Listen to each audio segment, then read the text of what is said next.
Sebanyak 5 orang warga negara asing asal Cina hasil serahan Makodim 0402 Ogan Komering Ilir yang diamankan karena tidak bisa menunjukkan surat izin tinggal kerja secara resmi di Indonesia.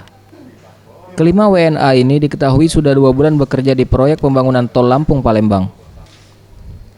Adapun kelima WNA Cina tersebut yakni Chen Li, Zhang Li, Sun Zhengui, Yan Busi, Zhang Zhen telah menjalani pemeriksaan di kantor imigrasi kelas 1 Palembang. Kepala Seksi Pengawasan dan Penindakan Kantor Imigrasi kelas 1 Palembang mengatakan, pihaknya telah memeriksa kelengkapan dokumen-dokumen kelima WNA tersebut dan ditemukan hanya ada 1 WNA yang memiliki kelengkapan dokumen serta izin kerja di Indonesia dan sisanya masih menunggu penjamin.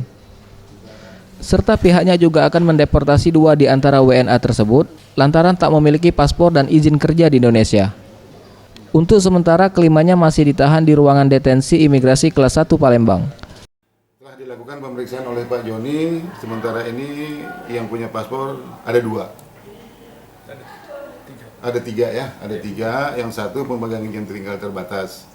Nah, pemegang izin tinggal terbatas ini masih tetap bisa bekerja karena legalitasnya lengkap, memiliki IMTA dari penjamin dan memiliki RPTK, Rencana Pengerjaan Tenaga Kerja Asing. Nah, kalau yang 2 ini sambil menunggu surat panggilan penjaminnya yang di Jakarta, kemungkinan besar akan kita deportasi dan kita tangkal. Tim Liputan, Sriwijaya TV.